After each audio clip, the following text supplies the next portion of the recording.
ข่าวที่สังคมลาวให้ความสนใจสำหรับข้อเสนอเข้ามาถึงหุ้นการบินลาว 51% ของบริษัทโคแมกจากสป.จีนซึ่งว่าในปัจจุบันนี้ผลออกมาแล้ว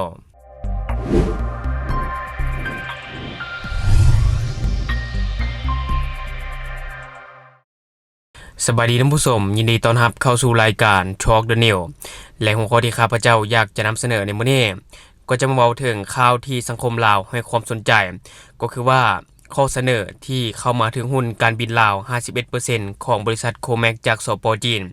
ซึ่งว่าข่าวนี้สังคมลาวก็ให้ความสนใจและก็รอท่าการพิจารณาว่าจะเป็นอะไรซึ่งว่าหลังจากที่มีกำหนดพิจารณาและก็ตัดสินใจให้แล้วภายในไตรมาสที่ 3 ของปี 2025สรุปก็คือลาวยังคงเป็นผู้รักษารัฐวิสาหกิจการบินลาวไว้ได้ก็คือว่าลาวถือหุ้น 51% และโคแมกถือหุ้น 49%ซึ่งว่าข่าวตัวนี้ข้าพเจ้าจะเอามาจากเพจลาวเอ็กเพรสที่ว่าเขาจะได้ลงเอาไว้ก็คือรัฐบาลลาวและผู้ผลิตเรือบินที่ว่าเป็นของรัฐบาลจีนก็คือว่า Commercial Aircraft Corporation of China หรือว่าโคแมกนั่นเองท่านผู้ชมซึ่งว่าได้เห็นดีเป็นเอกภาพและก็อนุญาตให้ผู้ผลิตเรือบินจากสป.จีนเข้ามาถึงหุ้นสายการบินลาวหรือว่าลาวแอร์ไลน์จำนวนหุ้น 49% ซึ่งว่าหนังสือพิมพ์เวียงจันทร์ไทม์รายงานว่าการเจรจาที่รัฐบาลลาวได้มีกับบริษัทโคแมกของสป.จีนได้สำเร็จแล้วแล้วก็ได้ยืนยันโครงสร้างการถือหุ้นที่อนุญาตให้รัฐบาลลาวรักษาการเป็นเจ้าของส่วนใหญ่ก็คือ 51% และโคแมกถือหุ้น 49% ตามรายงานของรัฐบาลลาวเกี่ยวกับการปฏิรูป4รัฐวิสาหกิจหลักของประเทศต่อกองประชุมสมัยสามัญเทื่อที่ 10 ของสภาแห่งชาติชุดที่ 9ซึ่งว่าในเบื้องต้นเนาะโคแมกได้เสนอเข้ามาถึงหุ้นส่วนใหญ่ในสายการบินลาวก็คือ 51% แต่ว่ารัฐบาลลาวได้เลือกที่จะเจรจาใหม่ก่อนที่จะสรุปข้อตกลงสุดท้ายก็คือว่าลาวถือหุ้น 51% และโคแมกถือหุ้น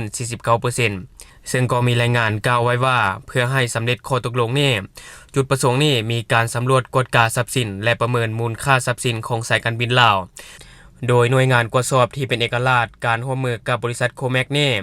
แม้นส่วนหนึ่งของความพยายามของรัฐบาลลาวเพื่อปฏิรูปรัฐวิสาหกิจของรัฐและเพิ่มประสิทธิภาพในการดำเนินงานของพวกเขาภายหลังหลายปีของการดำเนินการที่คาดถึนต่อเนื่องซึ่งว่าเจ้าหน้าที่ลาวและบริษัทที่ตั้งอยู่เซี่ยงไฮ้ก็กำลังร่วมกันสร้างแผนธุรกิจเพื่อปรับปรุงสนามบินลาว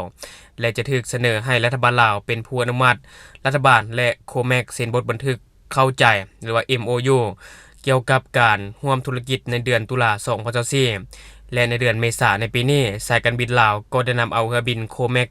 4909 เข้าในเรือบินของตนภายใต้สัญญาเช่ากับผู้ผลิตจีนซึ่งข่าวนี้ก็ถือว่าเป็นข่าวที่เฮ็ดให้ใจหายใจคว่ำเลยก็ว่าได้เนาะเพราะว่าหลายคนยานรัฐวิสาหกิจการบินลาวเนี่ยตกเป็นของต่างประเทศถ้าว่าโคแมกถือหุ้น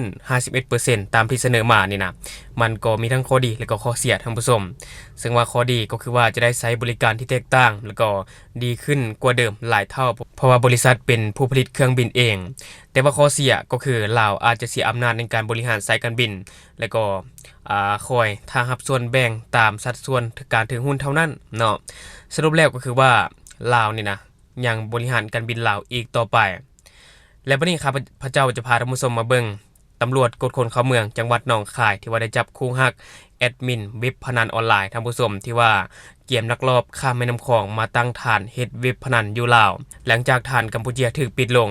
ซึ่งว่าข่าวตัวนี้ข้าพเจ้าจะมาจากเพจสำนักข่าว CIA ประเทศไทยที่ว่าเขาจะได้ลงเอาไว้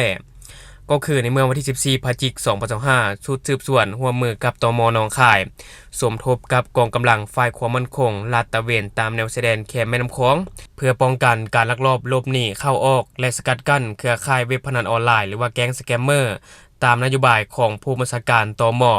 ที่ว่าได้เน้นการกวดกาคัดกรองบุคคลเข้าเมืองออกเมืองก็คือกวดสุ่มเสี่ยงที่ลักลอบแฝงตัวเฮ็ดธุรกิจสีเทาบัญชีม้า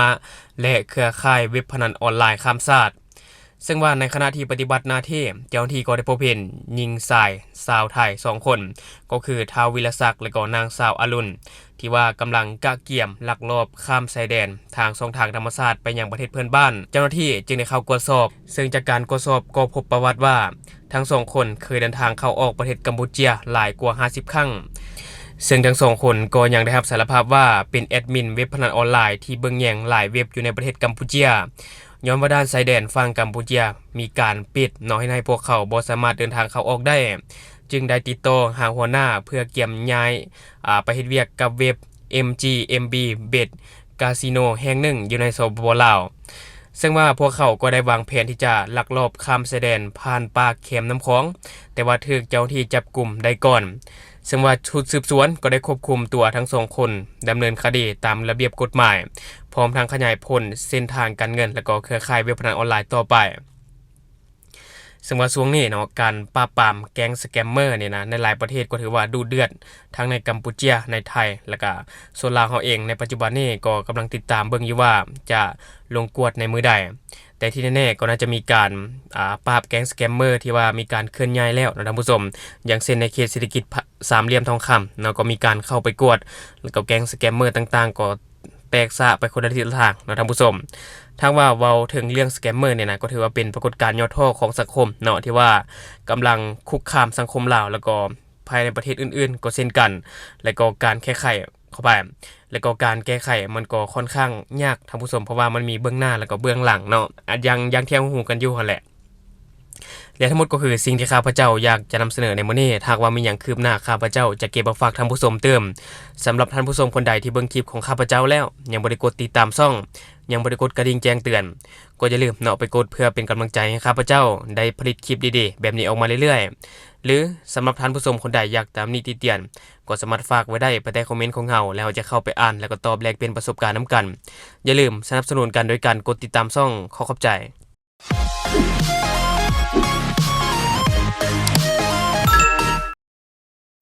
สำหรับทานที่ว่ากินเรากินเบียร์ในตอนแรงตื่นเช้ามาแล้วมีอาการเมาข้างแปลว่าตับของทานเฮ็ดเวียกบ่เต็มที่บ่สามารถที่จะกำจัดฤทธิ์แอลกอฮอล์จากกระแสเลือดได้ทั้งหมดฉะนั้นจึงเฮ็ดให้เกิดอาการเมาข้างในตอนเช้าฉะนั้นอย่าลืมปกป้องตับของทานด้วยผลิตภัณฑ์ดีพลัสของเฮาตัวนี้เป็นตัวช่วยที่ดีในการปกป้องตับของทานจากฤทธิ์แอลกอฮอล์ตัวนี้จะช่วยให้เซลล์ตับมีความแข็งแรงและก็สามารถที่จะกำจัดและก็ฟอกฤทธิ์แอลกอฮอล์ออกจากกระแสเลือดได้ทั้งหมดจึงเฮ็ดให้บ่เกิดอาการเมาข้างและตัวนี้เฮาผสมยาแก้เมาข้างเขานำเนาะถ้าว่ากินตัวนี้ใส่หลังจากที่ว่าดื่มเหล้าดื่มเบียร์ตื่นเช้ามาสามารถที่จะไปเฮ็ดเวียกเหตุการณ์ได้ปกติรวมทั้งผู้ที่ว่ามีพฤติกรรมเสี่ยงเรื่องของการกินดิบกินแดงลับก้อยซอยจุมีท่านได้แน่ที่ว่ายังบ่ฮู้ว่าการกินดิบมันคือการเอาเชื้อโรคเข้าสู่ร่างกายของท่านโดยเฉพาะพยาธิใบไม้ในตับเนาะสารตับและก็ไวรัสตับชนิดต่างๆฉะนั้นเนาะควรที่จะปกป้องตับของท่านไว้ก่อนถ้าว่ามันเป็นพยาธิตับแล้วมันยากที่จะปินปัวปกป้องตับของท่านด้วยผลิตภัณฑ์ดีพลัส